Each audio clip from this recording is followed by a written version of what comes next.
Tonight, I'm going to turn things over to Rita Houlihan, who, in my mind, is sort of one of the OG, one of the original Mary Magdalene advocates. She's been at this a long time and has really blessed Future Church with her energy and enthusiasm, and the entire church on her advocacy for Mary Magdalene. So let me turn things over to you, Rita. Thank you so much, Russ, and welcome everybody. It's delightful to see you here. I have to say, I spent a little bit of time today fussing with some art so that there'll be art in the background for you all to see, because I don't have one of those fancy green screens. And we'll talk about the art in a little bit, but just wanted to make that comment. And yes, this is definitely a time for lament, but not for despair and not for surrender in any way, shape, or form. Coming out soon will be Stations of the Resurrection, where you'll see two versions of Mary Magdalene at the tomb, not giving up. And that's who we are, definitely. So, so Russ, if we could start the slides, that'd be great. And I have to let you all know too, that in my enthusiasm for this topic, I did some dictating to my phone for some quotes from a brilliant article by Dr. Regina Beauclair, and I forgot to include it in the slides. So I'm gonna have to read a little bit to you. Okay, but enough of that. Okay, so there were, for you, all of you Mary Magdalene advocates, you know we have hidden four mothers in faith, and they're hidden, they're in the Bible, but they're hidden because they're not in our lectionary. These women were prophets, disciples, defenders of the faith, mothers, defenders of the faith, both in the Old and New Testament, mothers such as the mother of the Maccabees, patrons, witnesses, deacons, evangelizers, and proclaimers. And this is what I would say to Pope Francis: without their witness, where would you be? You know. Okay, so we'll go for the next one here. So two of the references, to the most important reference documents that will, or actually three of them that set you up, are Regina Beauclair's Amnesia in the Catholic Sunday Lectionary, Women Silenced from the Memories of Salvation History. Future Church has a copy of this on our website, and it is her PhD thesis. She was also the first guest at our very first teleconference in 2009, before any of the Zoom or video business was going on. And she's fabulous. So she also, Dr. Carolyn Ozick, who is the editor for the Anselm Study Bible, you'll see that where it says page 83 at the second line there. She has an updated version of Regina's thesis, plus some more commentary from Regina. But the first one also has some richness in it that doesn't get into the Anselm Study Bible. And so now I'd like to just read a quote to you from Regina's research. Back in 1975, and I think this could reflect a little bit on where we're coming from with this announcement or interview from Pope Francis. There was a study done called The Role of Women in Evangelization of Peoples. It was issued by the Vatican Congregation for the Evangelization of Peoples. And this is from page 120 of Regina's article. And quote, and this is for real, people. Quote, women are capable of giving themselves without counting the cost. The church can never thank them enough. Silence and contemplation, for which women are suited by nature, should find expression in liturgy and paraliturgy, period, end quote. There are a lot of comments there, and if there are any psychologists in our midst, I'm sure you would have some commentary on the negation of self and dependence on others for our self-affirmation not being the way to go forward. But Regina makes this comment. She says the Sunday lectionary emulates the silence the Vatican claims to be integral to women's nature. This silence discloses another premise of the androcentric hermeneutic that was set into the lectionary. Quote, the women from the early church are incidental. That's the message that you get when you read only when you read what's omitted. Sorry, when you read only what's there and don't pay attention to what's omitted. And this silencing betrays a predisposition from the men who created the lectionary to assume that women in the church today are incidental.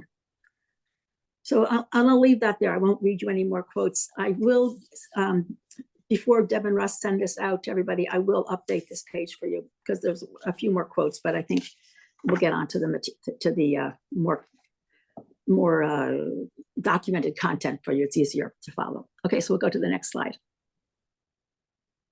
So first, the wonderful Dr. Carolyn Ozick, who I know many of you will know, recorded for FutureChurch a very short video.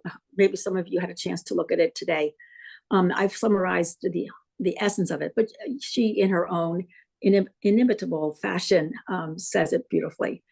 So what she is describing here is the construct of the social invisibility of women. This is a construct that she and a co-author in their book, A Woman's Place, House Churches of Earliest Christianity, developed by a wide range study of women's writing and women being written about in different cultures in the first century. Her focus was on the first 3 generations of Christians in the Roman culture.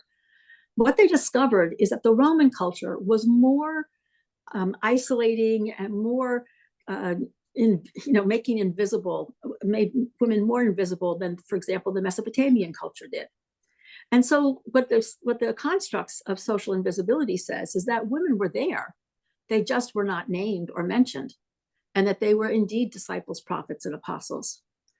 So in the heart of Carolyn's video, she starts out saying, women were lost in male plural pronouns and the use of masculine terms, when it's clear, for example, in Acts and in some of the letters, that Paul or Luke are addressing a large crowd, and there would have been women in them, but we don't know for sure. So 14 times in Acts and letters, they use the male plural, men and brothers. Now, men is clear, it's men, but brothers is could be brothers and sisters, because that's what the Greek for brothers can be translated the same as our sibling. So that's where we don't know for certain. Were women there? Were they not there? Now, most likely they were there. That's Carolyn's conclusion. And this gets us to the term disciple. And I'm not going to spend time, because it would take a little bit too long today to go into the distinction between disciples and apostles, because what we're going to be focused on is areas where they just are using the term disciple. And very much in John's gospel, disciples includes women and men. That's very explicit. Even the male commentators, who are negative often about Mary Magdalene, will say that John's term disciple includes people from all levels of society, men and women. But now let's get back to Carolyn's point. So in Ephesians 3, verse 5, Paul says, the mystery was revealed by God's apostles and prophets. Well, that could include women. Anna was a prophet. She's optional on a Sunday, of course. Junia is an apostle. You'll see that in Romans 16, but that's only read on a Saturday. And then Jesus's unique revelation to and commissioning of Mary Magdalene in John 20, 11 to 18, that's excluded from all Sundays. So that woman certainly is a disciple, and has also been called an apostle. Carolyn's conclusion, which is pretty stark for a distinguished scholar such as her, is we are all the losers because of this. So our job as Mary Magdalene advocates is to change the lectionary and to change our knowledge of these women, which will be the first step, so that there are no losers. Okay, next one. So we're going to break down this social invisibility of women. I have 2 example pages for this. We know for sure that women were there. They just weren't named in some very powerful examples from the resurrection texts.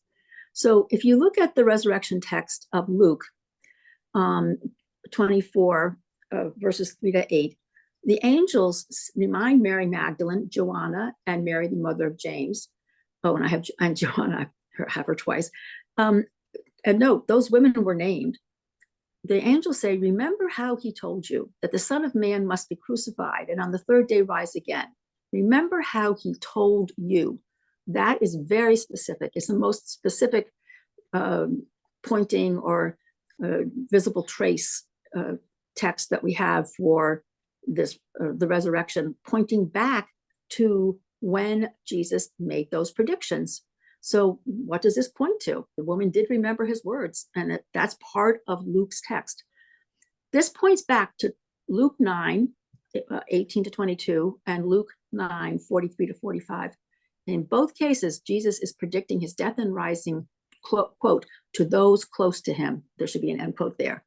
We see the exact same pattern in Mark and in Matthew. However, the Mark and Matthew lines, Mark 16, 7 and Matthew 28, 6b are not always read. But we have this, so in the synoptics, it's very clear that these women were present when Jesus was speaking to his close disciples. They're therefore among the close disciples, and that they had that knowledge. At the Last Supper, now this is a little more speculative, but not really. In John's Gospel, in chapter 19, 25 to 27, the only people named are women at the cross. There's no man named. There's an implication and there's debate who the beloved is. Is the beloved John? Is the beloved is the beloved another unnamed male disciple? Is it everyone? Is it Mary Magdalene? So we're not going to have that debate right now, but for definitely, you could absolutely go and read John 19, 25 to 27, and you will only see the names of women there. So his mother's there, his mother's sister's there, Mary, the wife of Clopas, and Mary Magdalene are all there. They are in Jerusalem on Thursday, Holy Thursday, which was the Seder that year, because they're at the cross the next day. So this is a family meal. It would be very, very odd for them not to be present for it. So we'll go to the next slide.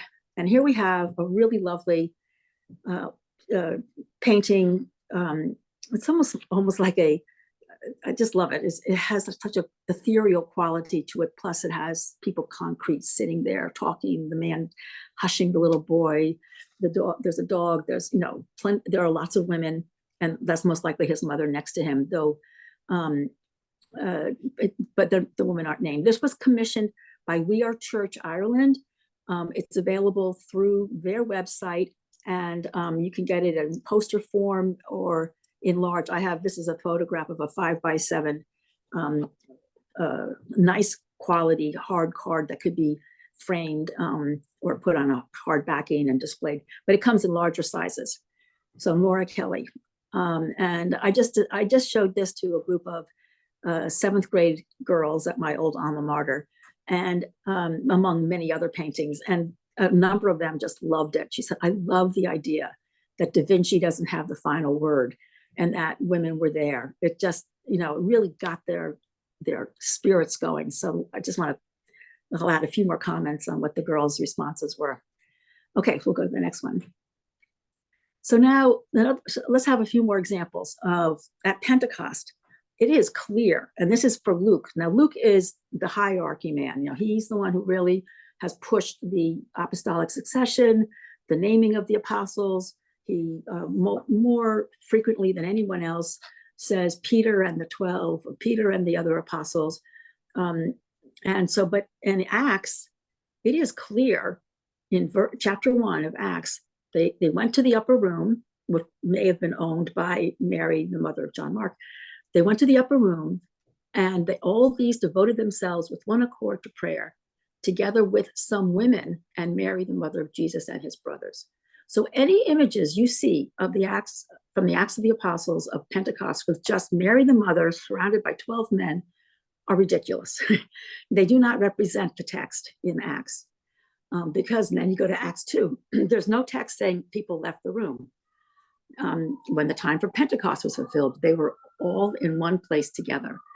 So that all, as Chris Schenk taught me my first few years with FutureChurch, excuse me, that represents all of them, the men and the women the women who are with Mary, the mother of Jesus, and his brothers.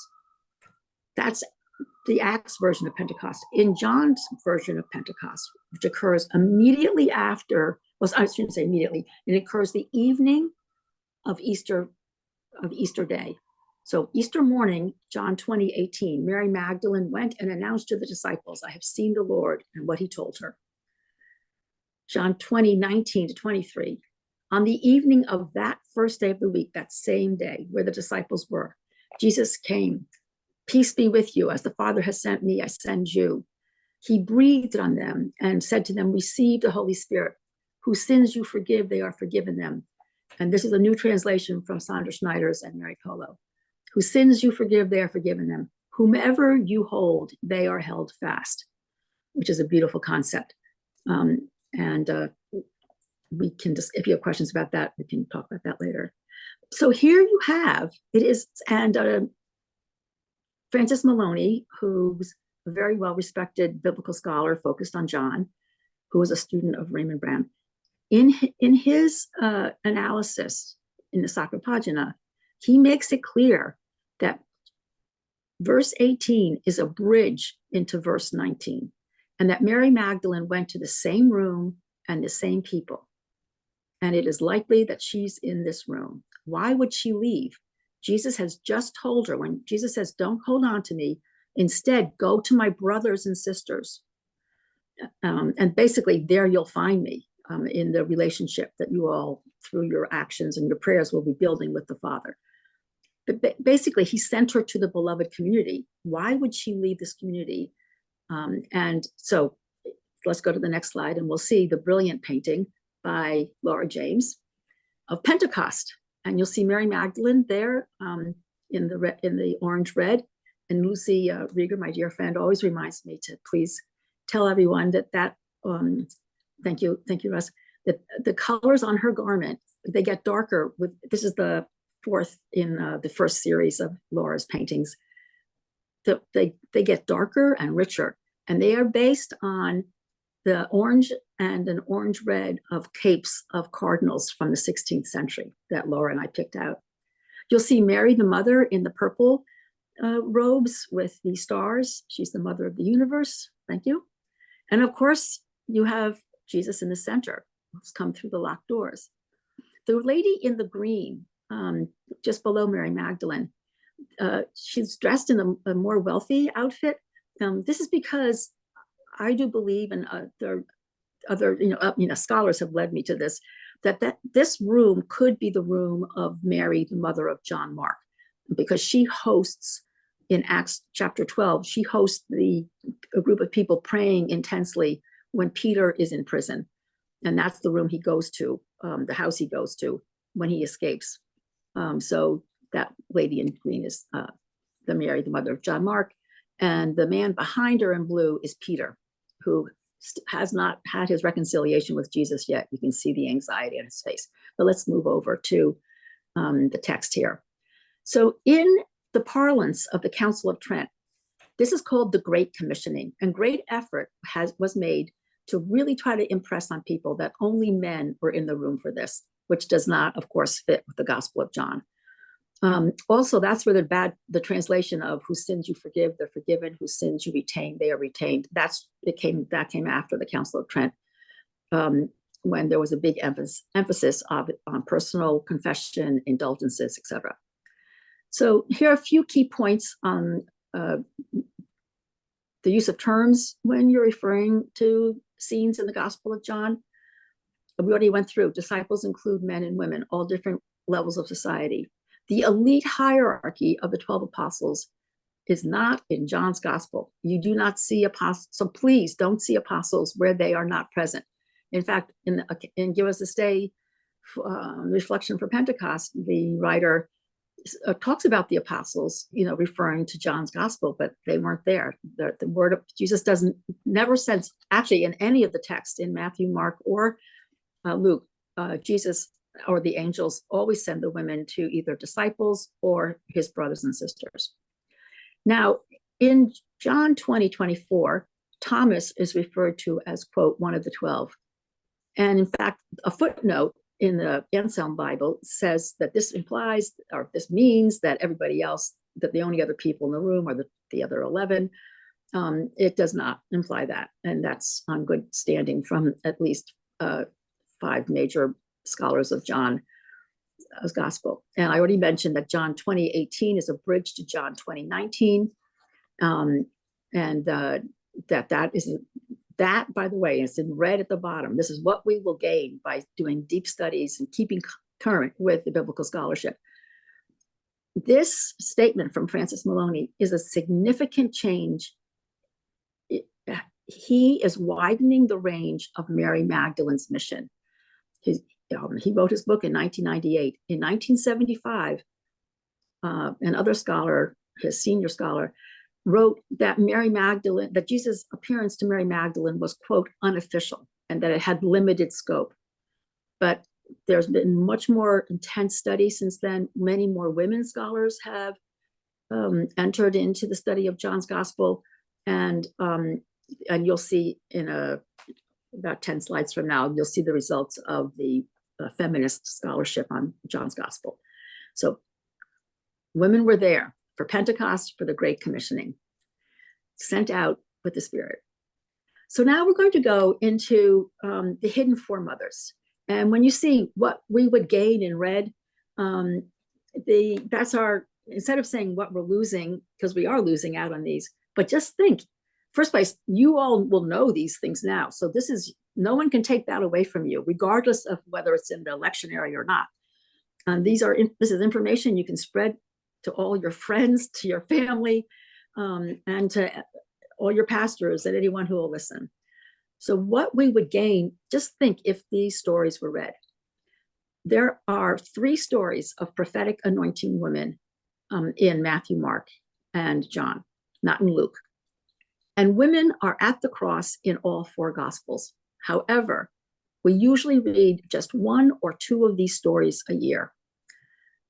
If men were there, I think we would be reading all those stories. So Palm Sunday, year 1, always omits Matthew's anointing woman. It can include the women at the cross who followed Jesus from Galilee, who provided for him or served with him, but it's cut out. It's almost always cut out because many churches read the short option. Palm Sunday, year B, both Mark's anointing woman and the women at the cross are both included in the long reading. The short reading cuts both those stories out. Now, who is this prophetic anointing woman? And I'll just do a very quick highlight on that. So she's the woman, she's anonymous. She, in Mark and Matthew, anoints Jesus's head with expensive oil. Judas complains that this is, a waste of money. They could have given it to the poor. Jesus always defends her. And in Mark's gospel, which is the most beautiful, and Chris Shank has a gorgeous write-up on it in her essay on Jesus and women, is the observation that Jesus, when he defends her, he says, "Leave her alone. She has done what she could for me." And that is just a beautiful, and that's not in any of the other texts, though Matthew's text is almost identical to Mark's.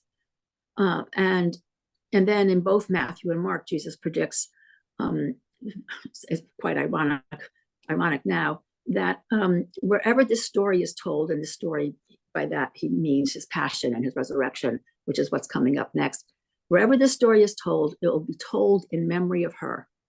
And yet, we don't hear these stories. We don't have to hear these stories. They can be cut out all the time. So I would think that our lectionary is not following Jesus's wishes. That could be one of our angles as we propose expanding it. Now, Luke, in year C, we have Luke. Luke does not have a prophetic anointing woman story. He has the sinner from the city who does anoint Jesus's feet. Jesus speaks beautifully to her. He never criticizes her. He chastises the men who are thinking, how terrible that he's letting this woman touch his feet. And he compliments her on showing great love and hospitality, which he reminds his host, you have showed me neither. But it is not prophetic. It's not a prophetic anointing. It's not in anticipation of his death, which in Mark and Matthew, Jesus acknowledges that she's anointing me in anticipation of my death. And in John 12, 1-8, that's where Mary of Bethany actually anoints his feet, which is one of the reasons that Pope Gregory conflated her with Mary Magdalene, but that's never read weekday or Sunday. And Women at the Cross of John 19 is read on Good Friday every year, ABC. Did I forget? Yes, excuse me. Let me go back up to year C. If you look at the second bullet there, RL means Roman Lectionary. This is the only text of Women at the Cross that is always read in year C. Speculation, Regina Beauclair speculates that there's could be, because Luke, without naming men, hints that maybe men were there. He says all his acquaintances, including the women who followed him from Galilee. And then in a few verses later, he names those women. He never names the men, but that's the only one that's always read. As far as women at the on a Sunday at the Easter Vigil. Okay, so we'll go to the next one. So now we go to other categories of male disciples in the synoptics. So there are some stories, and you know them well, because they appear in all three of the synoptics, as well as actually the call of the first disciples is in John. And all four accounts of the call of the first male disciples, not all 12 of them, but the first, if you're in Luke, he always is counting to 12, but these accounts are read every year. Across the 3 Sundays, we get all four accounts. We get all four accounts of Peter's profession of faith. They're presented as distinct readings, not buried in long readings. Mary of Bethany's Christological statement, that's her profession of faith, is buried in the long Lazarus reading. It doesn't have its own reading. But when you look at multiple versions of stories that feature an encounter between Jesus and a woman, only one of the versions is in the lectionary. What would we gain if every year we heard about the hemorrhaging woman? Every year we heard about Peter's mother-in-law. At least every year 1 and 2, hear about the healing of the Canaanite woman's daughter. And every year hear about the widow who contributed 2 coins from her heart, that was all she had, basically. And let's look at what we would gain. If we heard about the hemorrhaging woman, we would see her initiative, her taking a risk, her faith. She's healed, and Jesus praises her. You have told all the truth. But only Mark's version is ever included in the lectionary. Peter's mother-in-law is in Matthew, Mark, and Luke. Again, only Mark's version. And what do we have? We have this fabulous scene of Jesus reaching out his hand. Excuse me, Russ, I think somebody's unmuted. There might be some background noise for the recording. I just wanted to be sensitive to that. So Peter's mother-in-law, Jesus reaches out his hand and lifts her up by her hand. She's immediately energized and serves, and the word there is based on the diakoneo word. And we could hear that every single year. We hear it only once every 3 years. And then the healing of the Canaanite woman's daughter in Mark's version is called the Syrophoenician, but we only hear Matthew's version. And in both versions, she's a woman who persists with intelligence and convinces Jesus to change his view of the scope of his mission. This is only read in year A. And the widow who contributed her 2 coins is only read in year B on a Sunday. Okay. So you can see that where there's a chance to emphasize the good aspects of men, that they take all of those accounts are included. But where the same thing is true for women, only one of 3 or 4 versions is included. Okay, we'll go to the next one. Now, never on a Sunday. What would we gain if we got all of the and there's a typo here, I'm so sorry. Mary Magdalene, she's commissioned and proclaimed, I have seen the Lord. John 20, 11 to 18, never, ever heard on a Sunday. The daughter of Abraham, the woman bent over, faithful at the temple for, I think, 18 years. Jesus calls her daughter of Abraham. I mean, what a tribute, a woman of long and steady faith. And this is the only healing story that's not presented on a Sunday. And then Mark, in the second century addendum to Mark, which is verses 9 to 11, the risen Jesus appears, it's very similar to John's, where there's a one-on-one appearance to Mary Magdalene, commissions her, and she proclaims, it says, to those who are still in mourning. It's a beautiful text. She's not believed, but she goes to them while they're still in mourning. And the structure of this indicates that this is not a string, a strong oral narrative. And there are many more women who are never present to us on a Sunday. Let's bring them to church. Let's go to the next slide and we'll see who they are. So never in the lectionary, Huldah. Huldah, and this is from Dr. Claudia Camp, Professor Emerita of Religion at Texas Christian University. The Kings, 2 Kings version and the 2 Chronicles are essentially the same story. 2 Kings is more beautifully written, but they're essentially the same story of the King Josiah, who claims, there's a claim that he's found a new book of the Lord, and he wants to have a prophet tell him, is this the real deal? And the line is, go inquire of the Lord for me, and for all the people and for all Judah, concerning the words of this book. And so the priest, look at verse 14 there. He says, go to the Lord for me. The priest goes to the prophetess Huldah, who's the wife of a man with a priestly and prophetic heritage also, but they go to her. And in the analysis, this is, and I should have put quotes on this, this is taken right off of Dr. Camp's essay. Huldah, in her view, is notable not as a prophet, because the Jewish texts include many women prophets, such as Miriam and Deborah, but the fact that she is centering her prophetic announcement and judgment on a written document. This is part of the validation process for this text, where it will become part of the canon. And you see there in bold, Huldah authenticates a document as being God's word, giving it sanctity and deciding it's authoritative. So this is pretty significant, and it would be really lovely if more Catholics knew about the heritage of Huldah, because I'm sure she inspired the women of the first century. They would have known, the Jewish women would have known this of Huldah. Okay, we'll go to the next one.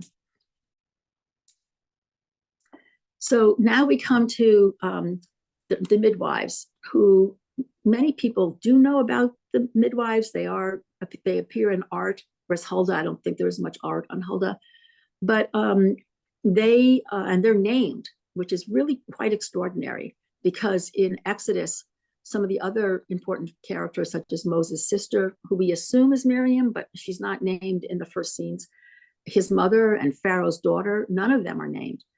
And so Puah and Shiphrah, the midwives, appear in Exodus chapter 1, verses 15 to 22. They are sliced very precisely out of the weekday reading of Exodus 1, 8 to 14, comma, skip 15, it should be 15 to 21 and go to 22.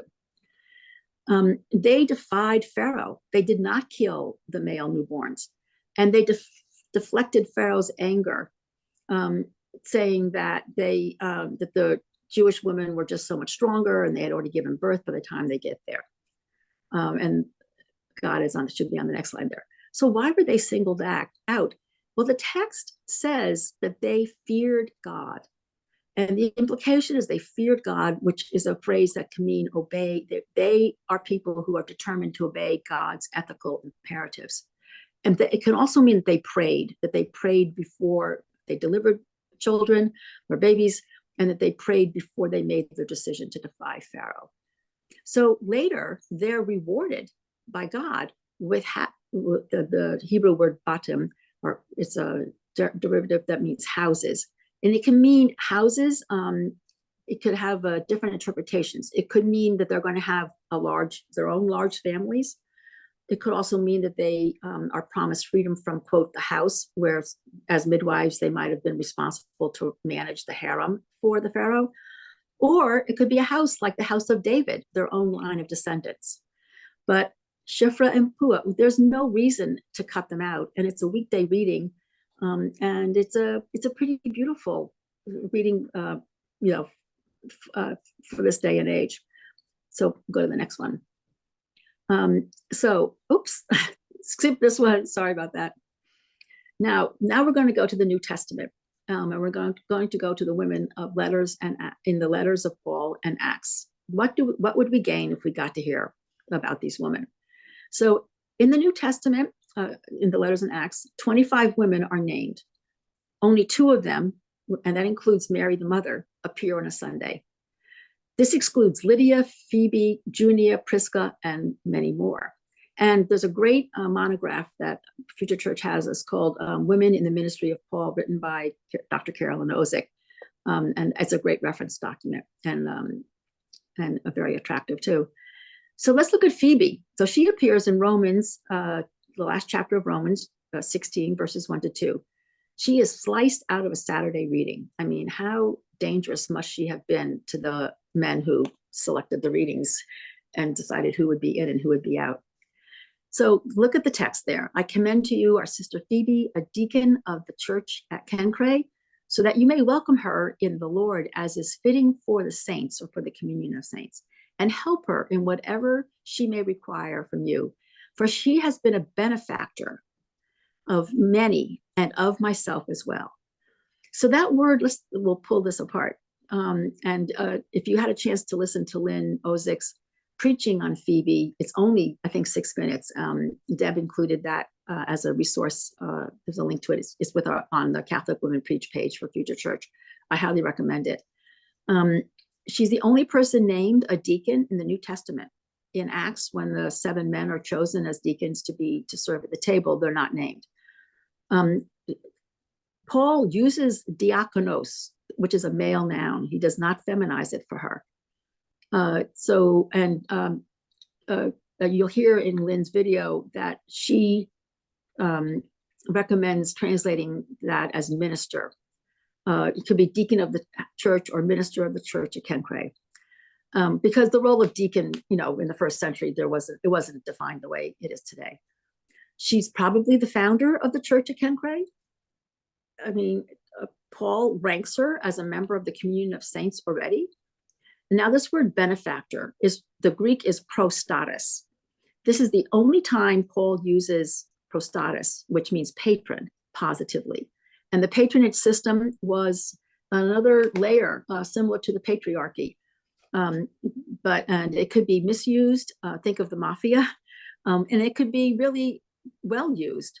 And as he says, she's been a benefactor.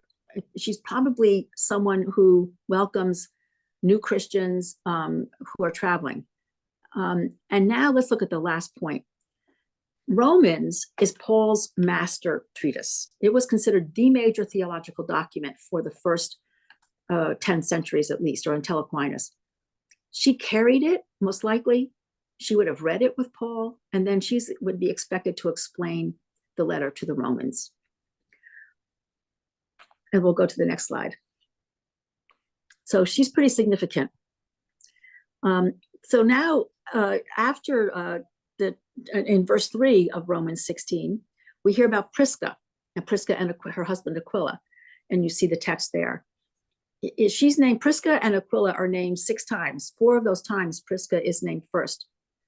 They have a church at their home. They started 3 house churches in different places. As Jewish Romans, the Roman Empire actually deported the Jewish population at one point, I think in around, the year 60. I'm not positive that, but in that area.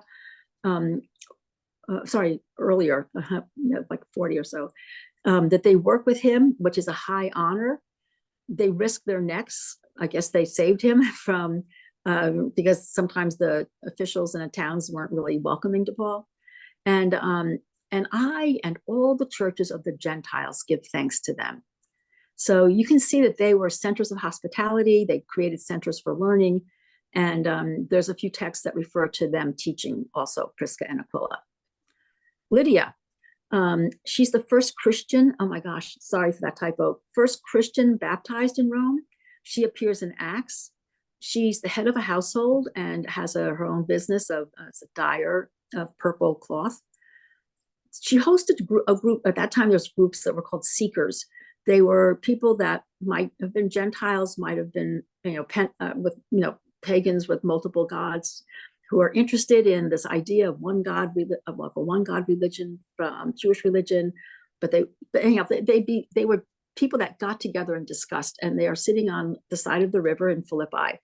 And Paul, who had not been welcomed at the local synagogue, comes upon them.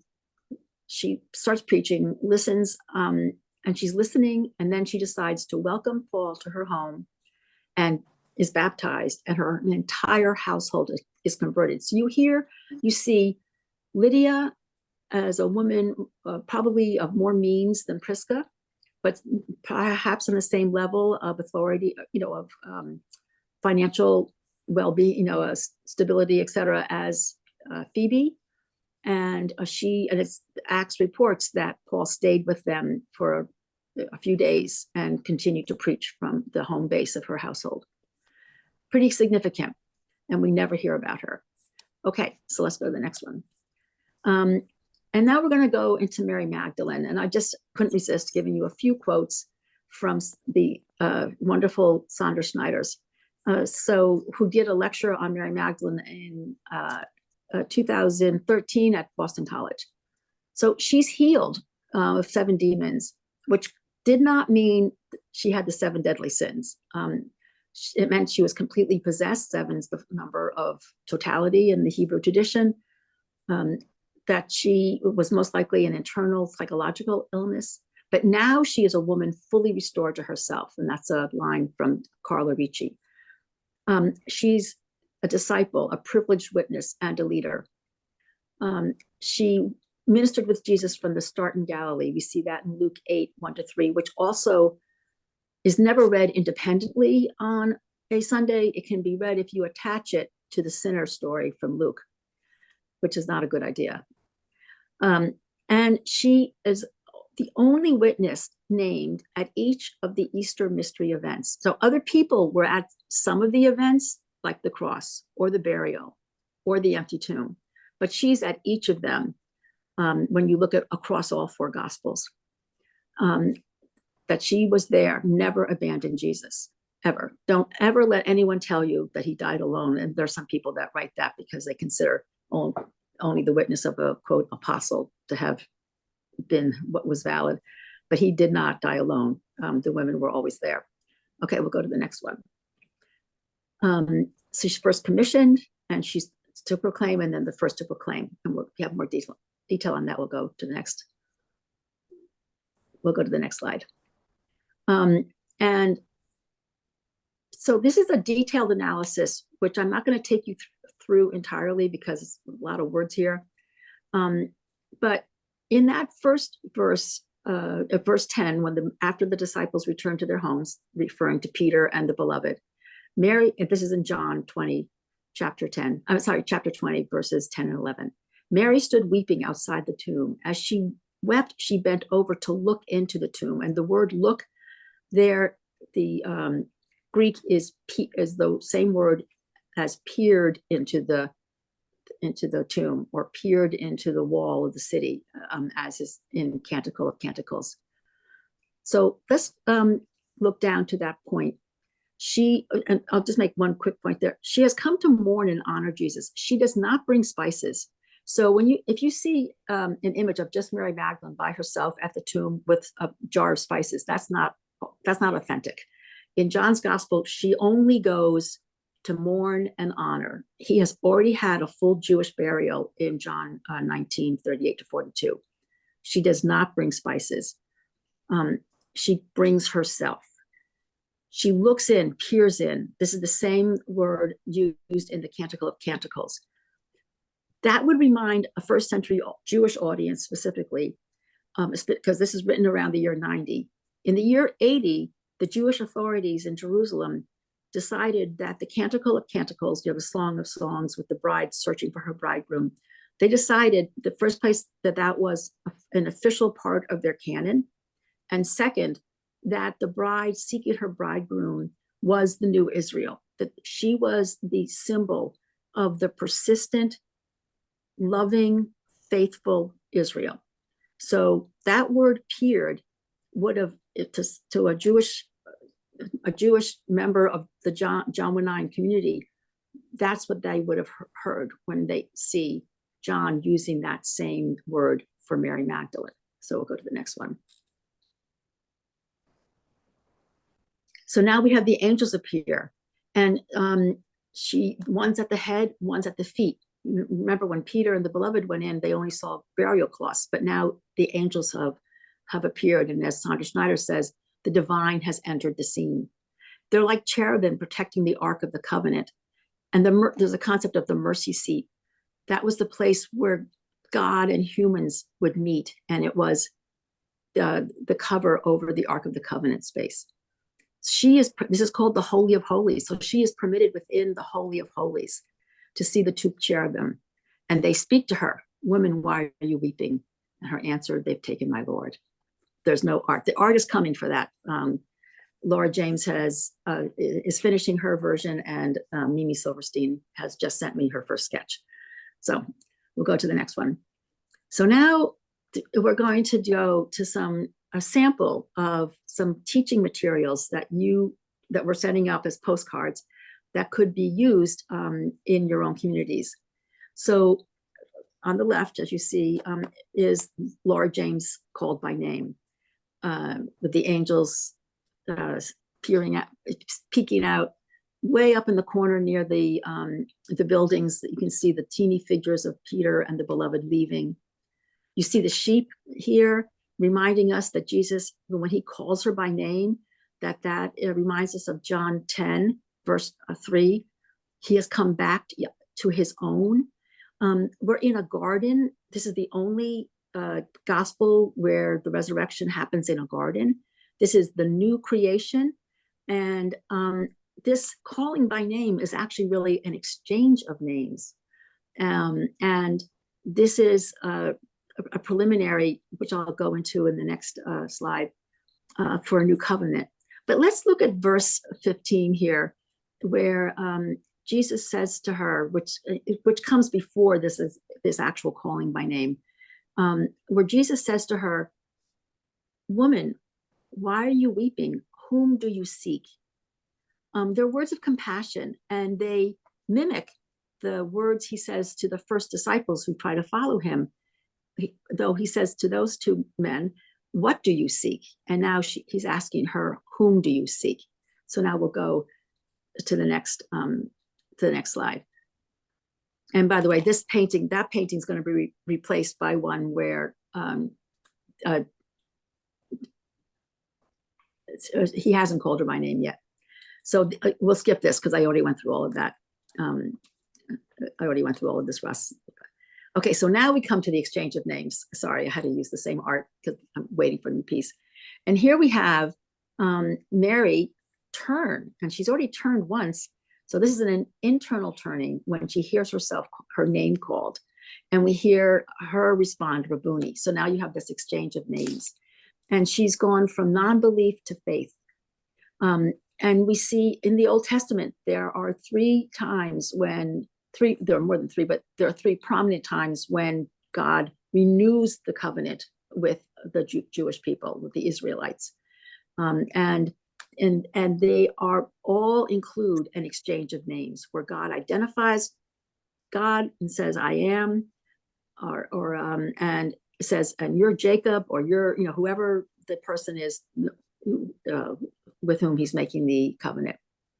And again, I just made that mention before about the shepherd calling his own by name, and she's representing the new Israel.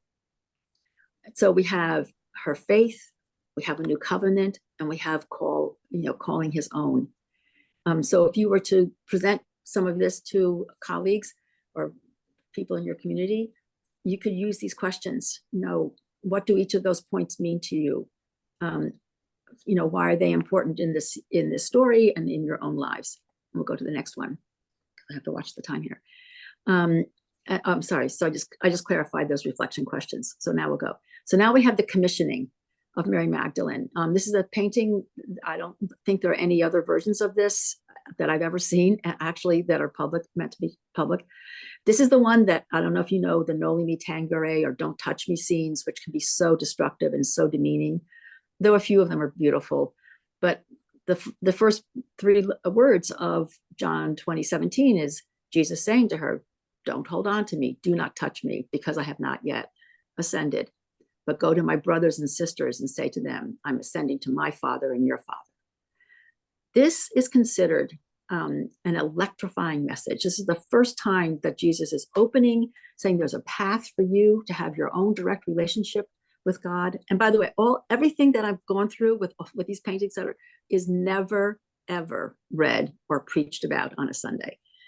So this electrifying message, which opens the door, opens the path for us to have our own relationship with God the Father in a community, in the community of the beloved.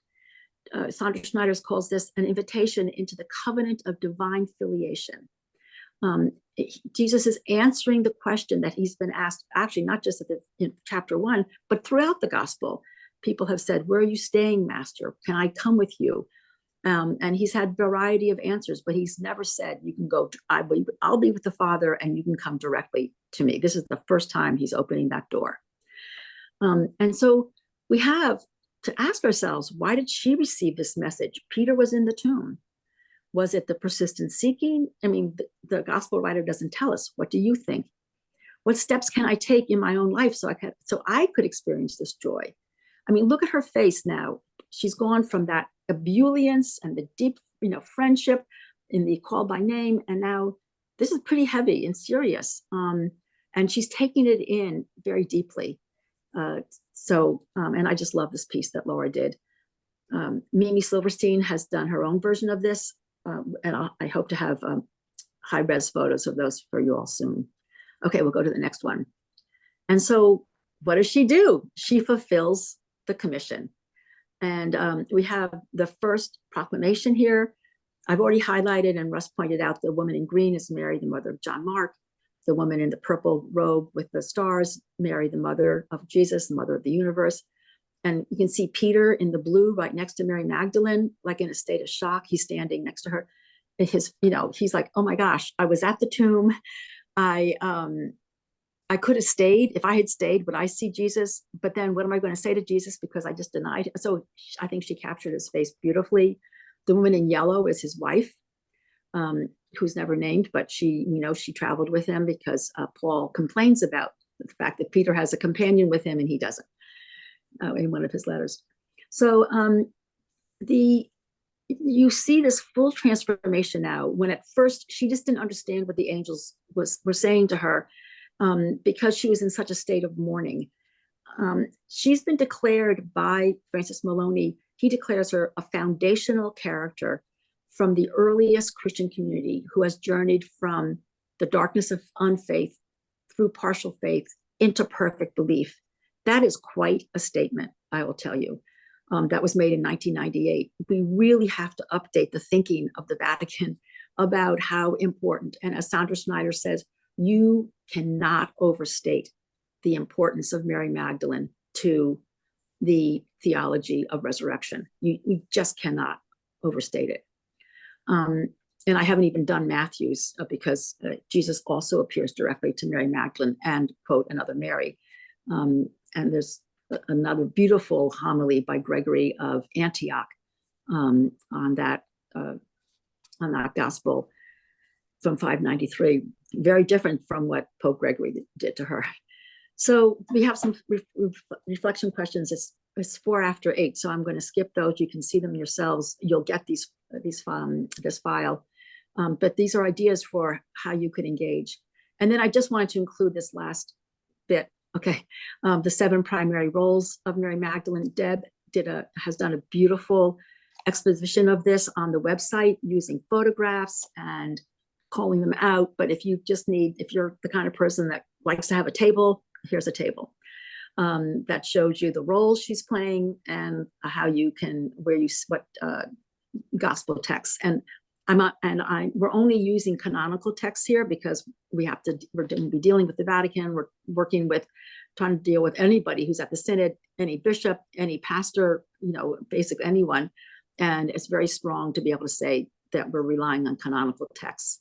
And then, yes, then Russ will show the last photo, the last slide. So many of you, I'm sure, have seen this. This is the first piece of public image of Mary Magdalene proclaiming the resurrection that I know of. And a historian, Christine Axon, a medieval historian, did research, and she could not find any other images of Mary Magdalene proclaiming the resurrection that were public art. There were some private illuminations of this in prayer books for women, but not public art.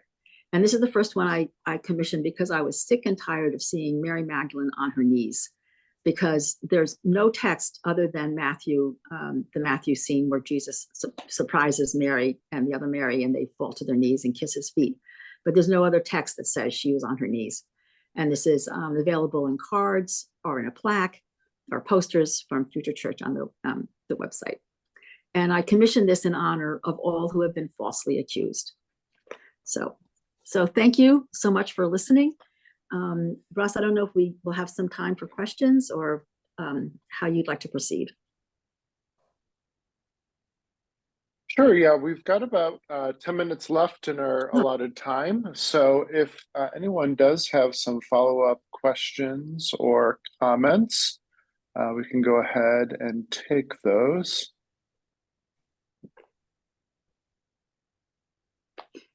Let me just pull up my participants. If you'd like, you can use the raise hand feature on Zoom, or we're a small enough crew that if you might just want to jump in, unmute yourself and ask your question, that would probably be okay too. Thank you, Rita. This was a really terrific exploration of some of these women and what we would gain if we read their stories. You're welcome.